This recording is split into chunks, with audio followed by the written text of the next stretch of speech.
Bonjour à tous, je m'appelle Astrid et je suis ravie de vous accueillir chez We Love Belgian Brands, le premier podcast qui parle de la mode belge, un secteur aux multiples facettes et à la richesse créative parfois méconnue. Avec ce podcast, je tends le micro aux créateurs, entrepreneurs, CEO, agents, passionnés. Grâce à ces discussions, je souhaite rencontrer l'humain et écouter les histoires qui se cachent derrière une marque.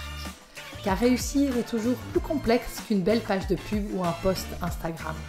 Joie, difficulté, coup de chance ou sortie de parcours, monter sa maison de prêt-à-porter ou d'accessoires est un long voyage. Alors aujourd'hui, avec vous, j'aimerais voyager au cœur des marques belges pour partager, questionner les modèles et dévoiler l'humain qui se cache derrière nos petits et grands succès. Je vous souhaite dès à présent une belle écoute. Bonjour à tous, pour cet épisode, je suis ravie d'accueillir Sarah de Saint-Hubert, fondatrice, créatrice, CEO de la marque éponyme Sarah de Saint-Hubert, et ce depuis 2018. Sarah est diplômée de la prestigieuse Académie des Beaux-Arts d'Anvers. C'est là où elle se forme avant de rentrer dans la cour d'écran, et non pas par la petite porte, car Sarah se fait tout de suite repérer par la grande Anne de Meulemeester. Sarah commencera comme tous par des stages à Paris, à Milan, chez Alberta Ferretti ou Givenchy, avant d'être rattrapée justement par Anne de Meulemeester. Sarah apprend là son métier, se nourrit de ses années de croissance et d'explosion du label belge, avant d'avoir envie d'autre chose. Car voilà, Sarah a d'autres cordes à son arc, et en rencontrant l'amour, Sarah découvre sa voix, son envie de créer par la musique, et avec son amoureux, il lance A Wild Love. Entre la musique, des bébés, un job chez Kipling, le projet grandit, mûrit, s'aiguise. Et puis, comme il n'y a jamais de bon moment, avec la passion qui lui colle au ventre et le sérieux qui la définit tant, Sarah se lance. Elle crée sa marque éponyme, Sarah de Saint-Hubert. Car oui, ce nom de superstar, d'écrivaine du 19e siècle est bien son nom. Ravie de l'avoir aujourd'hui à mon micro, fière de vous faire découvrir l'aventure belge qui se cache derrière ce joli nom. Sarah, bonjour. Bonjour Astrid. Comment vas-tu? Mais très très bien, merci de m'accueillir, je suis ravie d'être là. J'aime bien commencer avec les invités en leur demandant quel est le petit garçon ou la petite fille qu'ils ont été, et quelle éducation ils ont eue, et quel métier ils rêvaient de faire enfant. Alors, plein de questions en une. Quelle était la petite fille Sarah? J'ai évidemment pas des masses de souvenirs très précis sur moi-même petite, mais je pense que j'étais quelqu'un de discret. D'après ce qu'on me disait, une petite fille charmante, douce, qui était pas mal dans son monde. Donc je passais énormément de temps dans ma chambre, dans ma bulle, à jouer au magasin, à jouer au Barbie. J'ai beaucoup joué au Barbie. C'est d'ailleurs de là que viennent mon amour du vêtement. Donc voilà, j'ai grandi dans une famille avec un papa, une maman et 2 frères, un plus grand et un plus jeune. Donc entourée quand même d'une bonne force masculine autour de moi.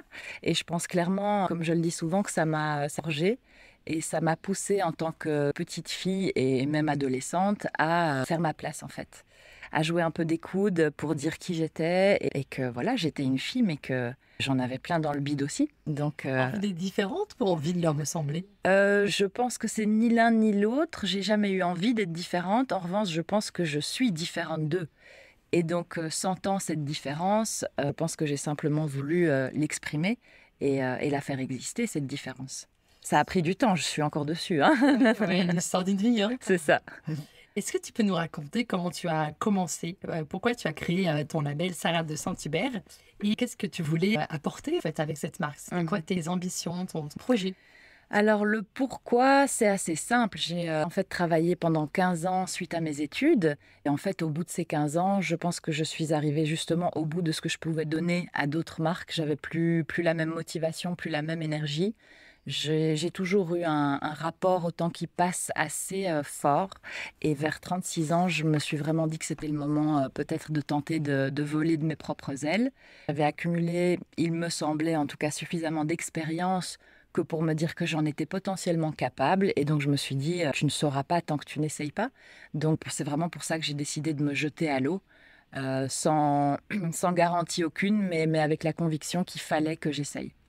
Donc, la vraie raison, c'est cette conviction à un moment donné. C'est le moment où on se sent prêt, tout en sachant qu'on n'est jamais prêt pour rien, mais que quand même... Un élan de vie, quoi. Un élan de vie et les choses s'alignent à un moment donné pour que les choses se fassent. Et concrètement, alors comment tu as commencé, même financièrement ou avec tes économies, avec une levée de fonds, avec du love money, comme on dit. Comment tu t'es entourée? Est-ce que tu as eu de l'aide? Qu'est-ce que tu as fait seule? Et Comment t'as démarré? Alors j'ai démarré, j'ai eu la chance en fait déjà d'avoir un espace à ma disposition, ce qui aide énormément quand on commence parce que c'est quand même un métier, une activité qui demande de l'espace. Donc j'avais l'espace, j'avais du matériel déjà pour commencer à travailler. J'ai commencé en fait pour mon plaisir à faire un mood board de ce qu'était ou ce qu'est l'identité de Sarah de Saint-Hubert, donc vraiment un grand mood board qui fait 2 mètres sur 1,50 m, de l'ADN de la marque. Ça, c'était la chose la plus agréable dans les débuts, je vais dire, parce que tout coulait de source en fait. C'est comme si en fait ce projet avait maturé pendant longtemps, sans que je m'en aperçoive. Et quand je m'y suis mise, tout était assez évident, en tout cas au niveau de l'identité et au niveau de l'attitude ou de la vibe que j'avais envie que la marque dégage. Donc ça, c'était la première chose. Ensuite, il y a eu tout l'aspect beaucoup plus pratico-pratique. Comment fonder? Est-ce que je me mets en entreprise? Est-ce que je me mets en indépendant? Tout le côté administratif. Donc ça a pris pas mal de temps. Pendant tout un temps, j'ai été coachée un petit peu pour justement récolter des infos là-dessus. Ça a pris énormément de temps et voir quelle était l'option la plus adaptée à mon projet. Ensuite, tu posais la question du financier. C'est sûr qu'elle est cruciale dans ce métier puisqu'il faut avancer pas mal de fonds avant de pouvoir se lancer. Donc moi, j'avais en effet quelques économies de côté et puis je me suis fait aider par mes frères et mon père. Chacun m'a donné une certaine somme en me disant, voilà, tu nous rembourseras quand tu le pourras. Ce qui est très agréable puisque je n'ai pas d'intérêt déjà à verser et puis j'ai pas de pression pour le remboursement, sachant aussi qu'un projet de mode grandit lentement, a besoin de temps. Et aussi, rien n'est garanti de nouveau. Ils croyaient en toi. Tu les as Je convaincus. Je pense. Cette fois, tu leur as parlé de ton projet, demandé comment ça s'est... Ouais, avec un peu d'appréhension quand même, parce que même si j'étais en confiance, c'est pas que j'avais un business plan et un plan financier à leur montrer en disant noir sur blanc, voilà ce que je vais faire et donc ça va être bon et ça va être une entreprise profitable. Pas du tout, donc j'ai parlé comme toujours avec mon cœur et en disant que j'avais vraiment envie de me lancer là-dedans, que j'étais arrivée à un moment où il fallait que je le fasse et je pense que oui, ils m'ont suivie parce qu'ils me connaissent aussi, ils savent que je suis une bosseuse, que je suis sérieuse, que je suis... Il n'y a pas eu de peur ou d'appréhension de leur part? De leur part? Surtout qu'ils, dis-moi si je me trompe, mais connaissent pas forcément le milieu de la mode. Non, pas du tout. Non, il n'y a pas eu d'appréhension, il n'y a pas eu beaucoup de discussions nécessaires. Croyant en toi. Oui. Oui. Puis ils m'ont pas non plus donné des millions de dollars. Non, donc c'est des sommes qui restent quand même assez raisonnables. Et je pense jusqu'ici qu'ils n'ont aucun regret à m'avoir prêté cet argent. J'en fais le mieux, en tout cas le mieux que je peux. Tu parlais justement au début de ton ADN, de ton identité de marque qui est venue fluidement quand tu t'es lancée. Je trouve ça un élément important. Très, parce que... Une bite, quoi. Bien sûr. Et alors, est-ce que tu peux nous en parler un peu plus? Bien sûr. Alors, ce serait quoi l'ADN? Écoute, on est presque devant le board ici, donc c'est d'autant plus facile. On a les images, mais donc je vais essayer de transmettre les images à ceux qui nous écoutent. Je pense que dans l'ADN Sarah de Saint-Hubert, il y a un aspect qui est extrêmement féminin, extrêmement raffiné. Je dis toujours qui m'est certainement inspiré de ma maman, qui est elle-même très féminine, et de ma mamie, sa maman, qui était française. Et il y a vraiment ce raffinement, je trouve, français. Ce raffinement, ce goût du détail, des choses bien faites. Donc voilà, il y a cette grande part de féminité, mais qui est complètement contrebalancée par un aspect beaucoup plus masculin et boyish, comme on aime dire aujourd'hui, qui est super important pour moi et qui très certainement est inspiré ou me vient justement du fait que j'ai été entourée de frères et d'un père assez masculin aussi, dans l'automobile, le sport, la course, donc assez compétitif aussi. Donc il y a ce féminin masculin, il y a cette part de rock and roll puisque je suis bercée depuis toute petite dans la musique et rock en particulier, et puis que ça reste vraiment un domaine, la musique, qui me transporte et dont je peux pas me passer. C'est vraiment, j'écoute tout le temps de la musique et ça, voilà, si j'en ai pas, j'ai du mal à vivre, quoi. Donc voilà, et particulièrement la musique rock. Pourquoi? Parce qu'elle dégage évidemment un élan de liberté et d'énergie que j'adore. Donc ce petit côté rock, je pense qu'il y a aussi quelque chose d'assez pur dans les lignes, parce que je suis plutôt partisane du less is more que d'en foutre plein la vue. Je pense que si on arrive à trouver la pureté dans une esthétique, c'est d'autant meilleur. En tout cas, moi, c'est l'esthétique que j'aime beaucoup. Qu'est-ce que je pourrais dire d'autre? Il y a cet aspect un peu de la fraîcheur, quoi. C'est-à-dire même si on peut faire un manteau un peu classique qui peut faire un peu papy, le styler avec un beau t-shirt blanc et un jean, c'est frais, quoi. Donc il y a plus là, c'est plus peut-être dans les looks ou dans les silhouettes ou dans l'attitude que pour moi la fraîcheur est super importante et l'énergie que la marque dégage. Chouette. L'authenticité, évidemment, mais là on passe plutôt sur les valeurs. Tout le côté authentique pour moi était clé dès le départ. J'ai compris au fil du temps que le mieux que je puisse faire, et même si ça demande beaucoup de courage parfois, c'était vraiment d'être moi-même. Ouais. Parce qu'on passe parfois beaucoup de temps à se comparer, depuis l'adolescence d'ailleurs, même l'enfance, on se compare constamment. Et en fait, la meilleure chose à faire, c'est de tenter d'arrêter de faire ça et de se concentrer sur soi et d'en faire le meilleur, quoi. Trop écouter les autres. C'est ça, voilà. Influencer, Ouais, c'est sûr. ouais. Et tu avais le sentiment que tu voulais apporter quelque chose, ou en tout cas faire des vêtements que tu trouvais pas ailleurs. Tu avais le sentiment qu'il y avait une... Alors, je prétends pas du tout inventer quoi que ce soit. Mhm. On pourrait plus parler de réinventer les choses ou de passer les choses dans un filtre qui nous est propre, en fait. Mhm. En musique, c'est complètement la même chose. Tu peux t'inspirer d'un morceau en disant tiens, ce serait chouette qu'on compose un morceau dans cette direction-là, mais il va jamais ressembler au morceau qui t'a inspiré. C'est-à-dire qu'on est comme des filtres, des catalyseurs, et ce qui en ressort est forcément différent et empreint d'une patte qui est unique, quoi. Ouais. Et dans le vêtement, j'ai pas du tout la prétention de vouloir amener quelque chose à la mode. Pour moi, c'est bien plus global, en fait. C'est plus un mindset dans la vie. Voilà, j'ai des passions, j'ai envie de les partager, j'ai envie de faire bien les choses, j'ai envie d'être à l'écoute aussi des personnes qui portent les vêtements ou qui écoutent ma musique. J'aime le côté humain là-dedans aussi, plus en behind the scene, tout ce qui est collaboration avec mes collaborateurs au Portugal, les personnes avec qui j'ai travaillé tout au long du chemin, c'est un aspect qui est hyper important. Si j'étais isolée, je ne ferais pas le projet, ça c'est sûr. Donc voilà, plus envie d'apporter un mindset positif et bienveillant et exigeant aussi dans ce que je propose, c'est-à-dire proposer de la qualité dans les finitions, des belles matières, des designs qui sont pensés, réfléchis, testés, essayés, d'essayer d'être au mieux de ce que je peux être. Tu aurais pu faire autre chose, tu crois? Je suis persuadée que oui. Qu'est-ce que tu aurais pu faire? Franchement, je pense que j'aurais pu faire plein d'autres choses. Enfin, je pense que la vie aurait pu m'amener à faire plein d'autres choses. Il y a eu toute une période où j'avais envie d'être prof pour transmettre vraiment plus des choses. J'ai eu des envies d'être plus dans tout ce qui était cuisine, parce que j'adore manger. J'adore manger et boire, j'adore les bonnes choses. En gros, il y a quand même cette notion de beauté et de plaisir dans ma vie qui prend une énorme place. Ouais, chouette. Beauté, plaisir. Et la musique, alors, parle-nous-en un peu plus. Quelle est la place qu'elle prend Alors, la musique, elle est venue, donc, comme tu l'as dit en introduction, j'ai rencontré mon compagnon Raphaël quand j'avais 25 ans. Parce que je voulais reprendre des cours de guitare et on est tombé amoureux après 2 cours de guitare, donc il m'a plus donné de cours de guitare. D'ailleurs, je joue très mal de la guitare toujours.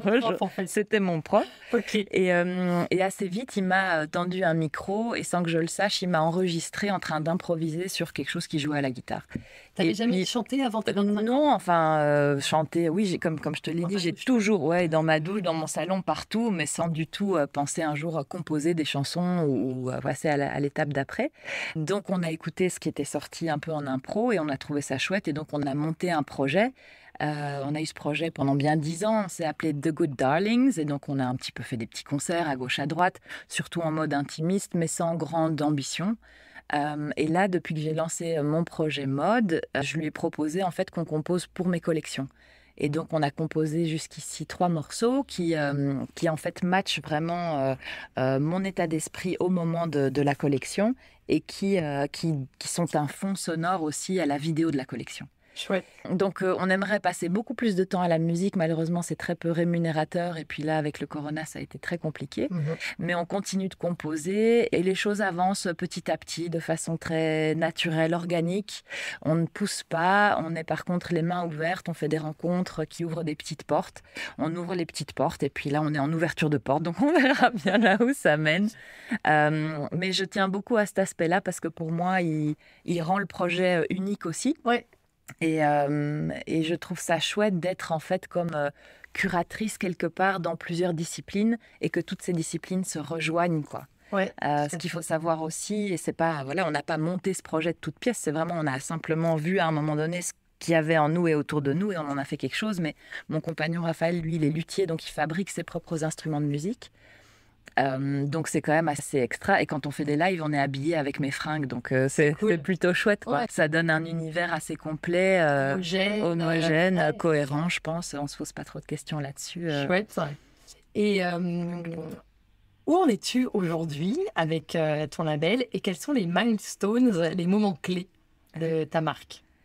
Alors, où j'en suis aujourd'hui? Les choses vont plutôt bien, donc les courbes sont bonnes, on va dire ça comme ça. Et là, je suis en phase vraiment de tenter, c'est pas évident, de structurer un petit peu mon entreprise et mon activité, parce que je suis pas businesswoman du tout à la base. Je pense que je suis quelqu'un d'organisé et de structuré, mais malgré tout, en fait, comme le tempo est très très soutenu, on a beau être organisé, à un moment donné, on perd pied et on est sous l'eau. Et donc, j'aimerais éviter ça de plus en plus, aussi pour préserver ma santé physique et mentale, parce que sinon, ça va devenir compliqué. Ouais. Donc, je suis en train d'essayer de structurer, de tester un petit peu, de collaborer avec des freelances pour me décharger dans certains domaines ou certains pôles de l'activité. Et donc, voilà, les choses avancent plutôt bien. C'est parfois 3 pas en avant, quelques pas en arrière, mais au final, on continue d'avancer. Donc, c'est très, très chouette. Pour les milestones, le premier grand milestone, c'est quand même le lancement de la collection que j'ai fait en mars 2019 chez Style, qui est une boutique de créateurs belges à Bruxelles. Ça a été vraiment une très, très grande étape. Ensuite, il y a eu plein d'étapes. Je ne sais pas si je peux vraiment dire. En fait, chaque collection est un milestone, j'ai l'impression. Chaque collaboration, parce que j'ai quand même collaboré avec pas mal de personnes au fil du temps, c'était des milestones aussi, quelque part. J'essaye maintenant, vraiment, le prochain, c'est, je te dis, cette espèce de volonté d'apaiser, de stabiliser un peu l'activité. Au niveau opérationnel, de préciser un tout petit peu la stratégie vu les temps changeants qu'on traverse. Donc voilà, et les objectifs, c'est évidemment de continuer à bien vendre, parce que mine de rien, il ne faut pas l'oublier, c'est quand même aussi le but de l'histoire, c'est d'en faire une activité qui est rentable et qui me permette de vivre.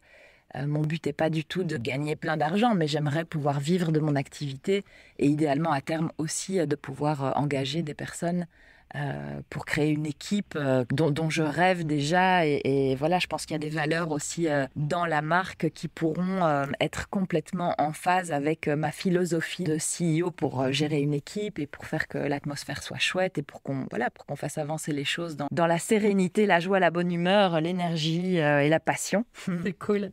Donc, dans les milestones, tu dis le lancement de la collection, le partenariat avec Style, les personnes avec qui tu as travaillé. Ouais. Il y a d'autres choses auxquelles tu penses, d'autres fiertés. C'était, tu vois, ma question d'après. C'était quoi tes grandes fiertés liées à l'histoire de SDSH que tu pourrais nous raconter? Je dirais que la plus grande fierté que j'ai aujourd'hui, mais je dois un peu me pincer régulièrement pour me le dire, c'est vraiment finalement de me dire « Sarah, regarde, il y a 3-4 ans, tu as eu cette idée de lancer ton projet et regarde où tu en es maintenant. Tu en es à ta 6e collection, les ventes se passent super bien, tu as des retours hyper positifs de ta clientèle et il semblerait que ce que je propose est cohérent et parle en tout cas à un certain nombre de personnes, ce qui me fait tellement plaisir. » Et puis, il y a ce rêve que j'avais déjà. J'ai retrouvé des carnets il n'y a pas longtemps où j'écrivais ça et j'en avais parlé à Raph à l'époque, mais ça, je te parle d'il y a 10 ans. Ce rêve de combiner vraiment tout ce que j'aime. Donc, j'ai un amour fou pour la photo, pour la vidéo, pour la musique et pour les vêtements. Je ne vais pas parler de mode parce que j'ai un rapport assez complexe avec la mode telle qu'elle peut être perçue aujourd'hui. Et d'avoir réussi finalement à tout combiner, voilà, on y est. J'ai réussi ce que je voulais faire. J'ai réussi à faire ce que je voulais faire. Ça peut évidemment être amélioré et je suis quelqu'un qui est en constante remise en question pour justement constamment essayer de faire mieux, que ce soit mieux pour moi, mieux pour les autres, parce que tout peut constamment être amélioré. Vivre avec tes passions, quoi. Vivre de mes passions et être arrivé à tout mettre ensemble, Ouais. à en faire un univers cohérent. C'est vrai. Ça me fait très, très plaisir. Je peux être hyper fière de toi. Merci. C'est vrai, non, mais c'est vrai. Je pense qu'il y a beaucoup de gens qui ont des passions, qui voient ça comme des hobbies et qui ne peuvent pas passer à l'acte pensant que ce sera pas rémunérateur, qu'il y a plein de concurrents. C'est ça. Tu as pris tes peurs et t'avances avec, quoi. Tout à fait. Et d'ailleurs, ma baseline de communication, c'est « Follow your wild love ». C'est vraiment suivez ce que vous avez dans le bide, quoi, en fait. parce que c'est mon moteur à moi, cette phrase-là. Et je ne l'ai pas assez écoutée avant, peut-être, mais voilà, j'étais peut-être pas prête à l'écouter. Maintenant que je l'écoute, je sens que c'est très, très porteur. Et Absolument. donc, c'est vraiment, s'il y a un message que j'ai à transmettre, c'est celui-là. C'est faites-vous confiance, écoutez-vous, dans le respect des autres, bien sûr, mais écoutez-vous et n'ayez pas tant peur que ça, parce que la peur ne fait pas avancer.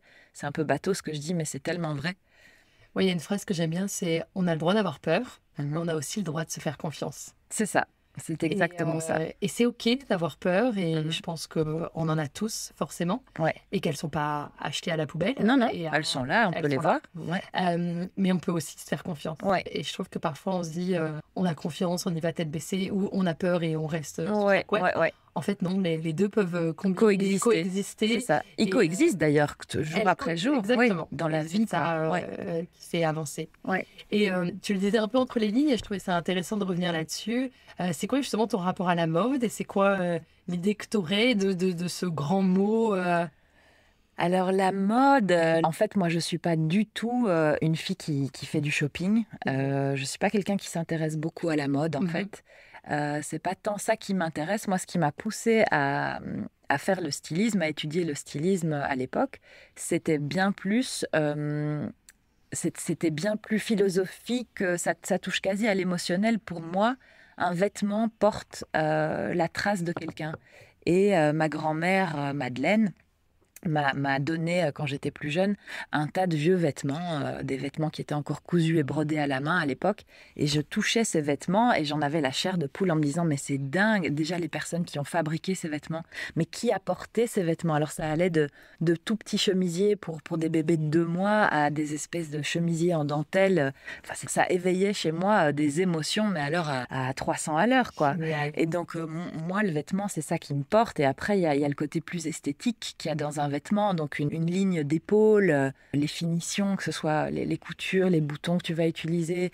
Ensuite, si tu passes plus au cran d'après, la silhouette, je trouvais quelque chose de très intéressant. Mais c'est plus esthétique que vraiment la mode, dans le sens la mode qui change tous les 6 mois. Les tendances, c'est ça qui dérange. C'est ça. C'est là. Oui, je suis pas du tout fan des tendances. De nouveau, là, je me fais confiance. Il y a toujours un air du temps et je pense que si on a les mains ouvertes pour le capter, eh bien, cet air du temps va de nouveau passer par mon petit filtre, mon petit catalyseur et je vais en faire ce que j'en fais. Mais c'est vrai que j'ai un petit souci avec cette mode qui change tout le temps. Et d'ailleurs, mes collections se veulent vraiment principalement intemporelles parce que c'est comme ça que je m'habille aussi. En fait, moi, je suis pratiquement tous les jours en tank top et en slim noir avec par contre une très belle veste ou une petite chemise ouverte sur mon débardeur. J'ai un peu mes petits uniformes, quoi, et c'est un petit peu cette garde-robe-là que j'ai envie de proposer qui est relativement facile. Alors de temps en temps, je m'autorise une fantaisie un petit peu plus amour ou un petit peu plus travaillée, mais c'est vrai que j'aime que le vestiaire soit facile à porter et contemporain et adapté à la femme d'aujourd'hui. Et surtout qu'elle puisse garder ses pièces, puisque c'est des pièces. Moi, je fais gaffe au tissu que j'utilise pour qu'il soit justement de qualité. Je fais très attention aux finitions, à la façon dont tout est fabriqué.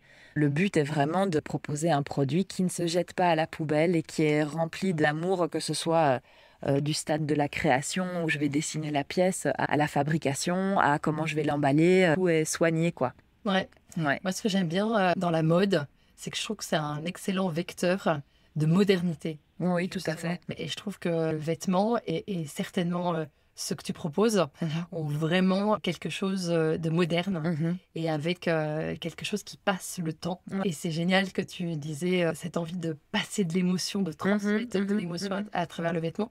Je trouve que c'est réussi. Je trouve que dans tes vêtements et dans tes collections, les silhouettes que tu proposes, l'approche visuelle, en effet, stylistique de tes photos, il y a vraiment quelque chose comme ça de fort, de puissant, de moderne Ouais, qui passe pas le temps et qui n'est pas ancré dans une saison ou c'est ça. ancré dans une tendance Ouais. ou ancré dans un désir de ce que le marché Mhm, voudrait. mhm. Qu'il y a vraiment cette écoute là de tes émotions à Mhm. toi pour retranscrire quelque chose dans une pièce qui se veut en effet simple, mais simple dans sa beauté, dans son exécution. et qui va vraiment donner du pouvoir aux femmes. Ben oui, oui, c'est ça aussi complètement, parce que finalement, si tu prends le truc d'un point de vue plus sociologique presque, ou même perso, quand tu t'habilles le matin et que tu mets des fringues et que tu te sens pas bien dans tes fringues, bah, tu vas pas passer une bonne journée, quoi. Que ton pantalon est trop serré ou que tu chemise, en fait, avec ton teint, aujourd'hui, ce matin, ça va pas du tout. L'impact qu'ont les vêtements sur nous et sur notre feeling de bien-être est énorme, en fait. Et à contrario, quand tu as un beau manteau ou une chouette chemise ou peu importe la pièce, mais dans laquelle tu te sens belle, forte, à l'aise, confort, bah, ça change ta vie, en fait. Donc l'impact, il est énorme. Ça pourrait paraître futile, les fringues, mais moi, je crois beaucoup au pouvoir des vêtements. Ouais. Complètement, quoi. Absolument. Ouais. Pour, notamment, c'est ce que tu parlais au début, de parler de ton unicité, quoi, pour exprimer qui on est. C'est ça, ouais. Je trouve qu'une même chemise peut être portée par différentes personnes. Ah, bien sûr. Et voilà, de manière aussi lookée différemment. Et voilà, et donc il y aura une expression d'identité qui sera différente, et c'est ça qui est intéressant. Complètement. C'est quoi tes grandes fiertés? Ah, tu m'as déjà posé la question. Oui, mais parce que j'ai l'impression que j'ai pas eu ma réponse. Ah, mes grandes fiertés. Ah bah, il y a une autre fierté quand même. Elle dépasse un peu le projet. Elle englobe juste ma vie.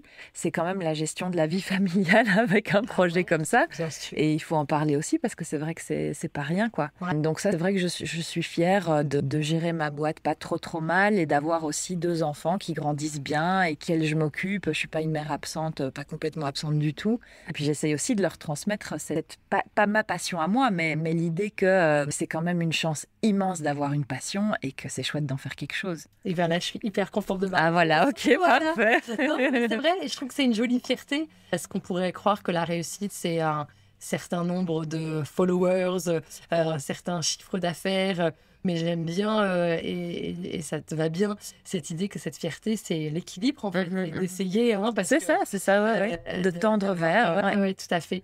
De tendre vers un équilibre entre différents pans de la vie qui nous épanouissent. Ouais, Quoi. complètement. Absolument. Et les plus grandes difficultés, alors, et les plus grands stress que tu as eu ou que tu as toujours à surmonter, et comment y parviens-tu? Les plus grands stress, ça a été surtout au niveau de la production, des retards.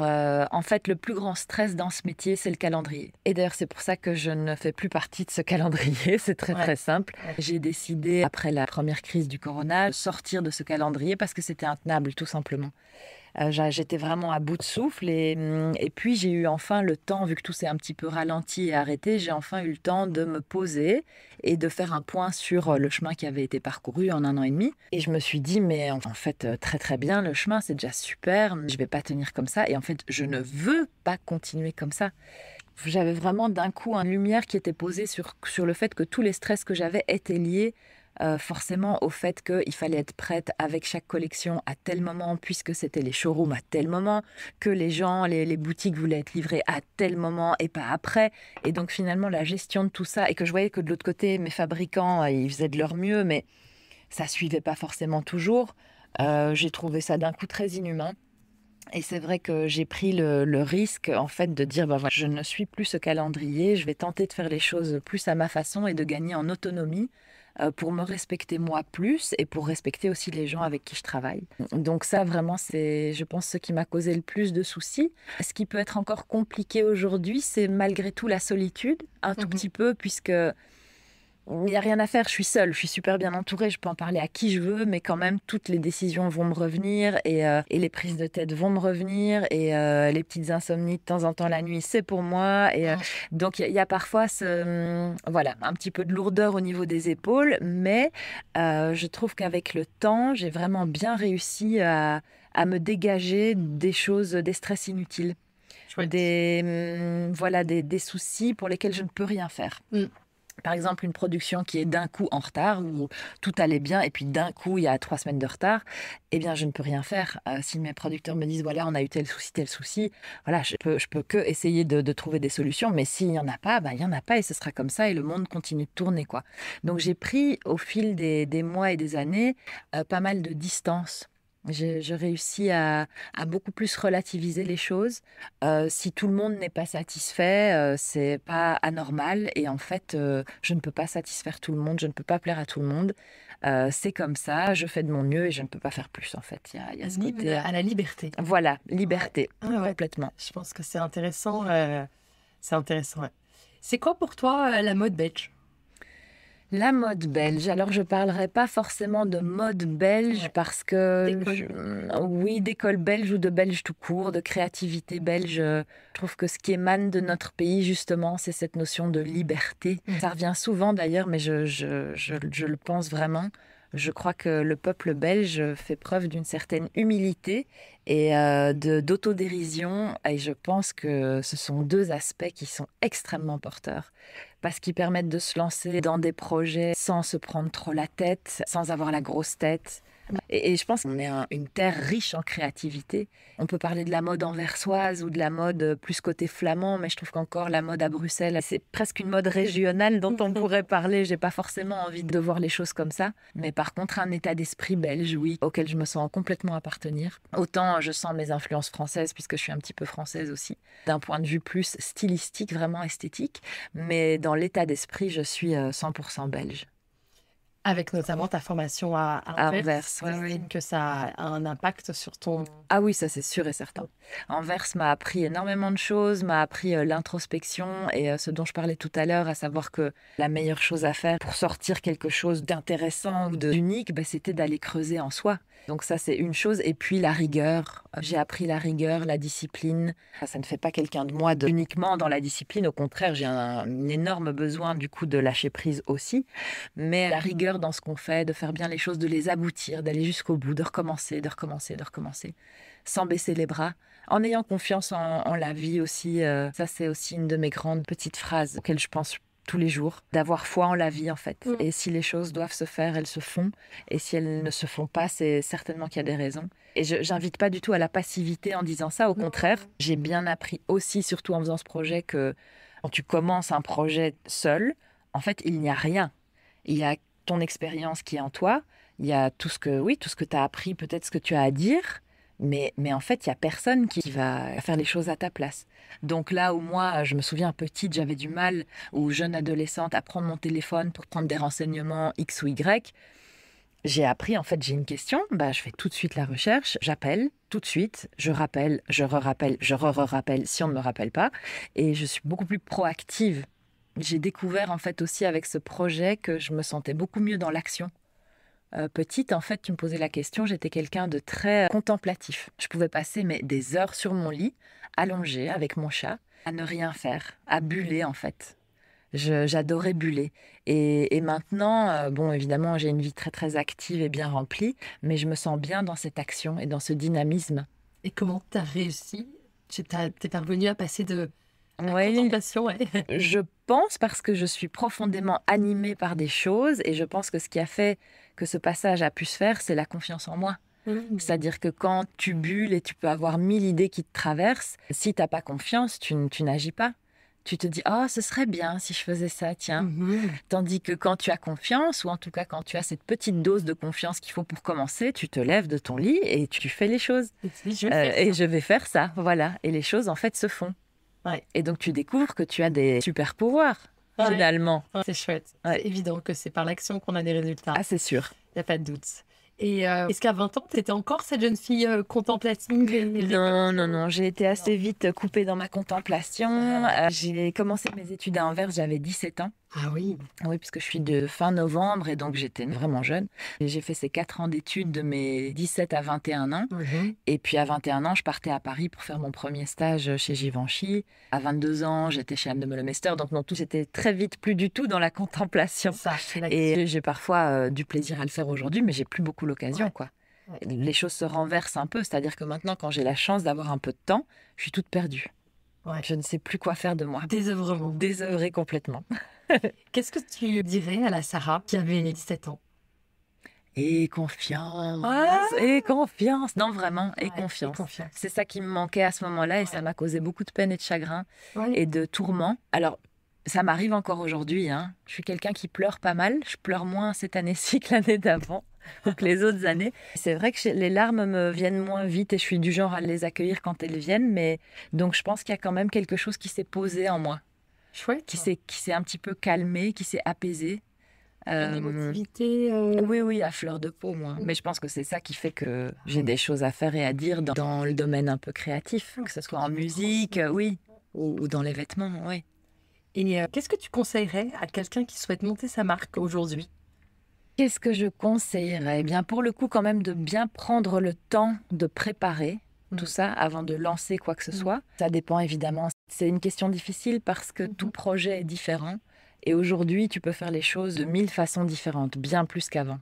Donc, il y a une grande liberté dans la façon d'articuler un projet. Mais malgré tout, je pense que bien s'y préparer, en tout cas du mieux possible, c'est s'assurer plus de sérénité quand on lance Tu conseillerais une le projet. formation, quelque chose de particulier? Quel bagage tu lui conseillerais d'avoir? Ben, moi, c'est vrai que je ne serais pas vue à la sortie de l'Académie d'Anvers, je ne me serais pas vue lancer une marque. J'étais pas du tout mature ou prête pour ça. Donc après, ça dépend de chacun. C'est très, très subjectif. Si j'avais un conseil à donner, bah, de ne pas se comparer de nouveau, Mmh. d'être un maximum connecté à soi-même et aligné avec ses valeurs, son esthétique, de ne pas trop regarder en fait ce qui se fait à côté. Ça peut être intéressant d'un point de vue plus pragmatique et business pour tout ce qui est positionnement sur le marché. Là, c'est intéressant, voire nécessaire, de pouvoir se positionner et dire voilà, de faire des petites recherches, un petit benchmark pour comparer les prix, les qualités, les compositions des tissus, etc. Mais sinon, il faut garder droit devant soi, je pense. Et je pense aussi, une des forces aujourd'hui, vu que le monde bouge très très vite, c'est de ne pas rester sur ses acquis. Parce que je pense que dans la vie, il y a une chose qui est sûre, c'est qu'on n'est jamais sûr de rien. Donc, dans un projet comme celui-là, je pense que si on veut avancer et continuer à avancer, il faut régulièrement prendre le temps de se remettre en question. Ça demande du courage parce que des fois on se dit ah bah tiens, là-dessus je me suis plantée, je vais essayer de faire autrement. Il faut aller repuiser de l'énergie là où on pensait plus en avoir, mais finalement on en a toujours. Donc voilà, je pense que ouais. Et ces derniers mois nous ont montré à quel point les choses, bougeaient, Ouais. le monde, donc la capacité, à s'adapter. C'est ça, de réactivité et d'adaptation. Ouais, ouais. Toi, tu estimes que tu as dû, bouger, changer, réadapter, Oui, clairement. C'est pas que j'ai dû, c'est que j'ai voulu. Mmh. J'ai voulu m'adapter à la situation et j'ai voulu m'adapter à moi-même, me réajuster si tu veux. Puisque moi j'ai décidé de mettre mon énergie surtout dans le digital.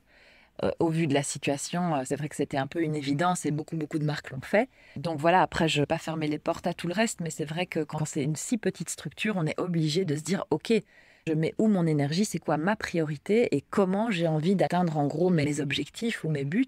Ah, on ne peut pas mener 36 batailles en même temps et je préfère en mener une et la faire bien que d'être sur trop de spots en même temps et puis d'avoir ce sentiment de devoir bâcler les choses. Donc oui, je me suis adaptée et comme je te disais, j'ai décidé de plus trop me prendre la tête avec ce calendrier de la mode. Je fais des choses intemporelles, c'est presque des choses qui n'ont pas de saison. Donc j'essaye d'être au plus à l'écoute de ce que je sens, avec le bon sens évidemment que ça mérite. et qu'est-ce qu'on Mmh. pourrait te souhaiter alors pendant 1 an, 2 ans, 5 ans, il y a pas de temporalité, Bah vraiment, vraiment cette structure quoi. Mmh. Le rêve là vraiment, si tu me demandes, c'est d'avoir une équipe de 2-3 personnes, 3 personnes idéalement avec moi. Et de décupler les énergies, quoi. Ouais. Parce que je pense que ça peut être très, très chouette et ça peut être porteur de tellement de chouettes choses. Ouais, et je suis persuadée qu'à plusieurs cerveaux, on est Ah plus oui, intelligent. oui, et on peut faire les choses encore mieux Ouais. et il y a plein de choses à faire.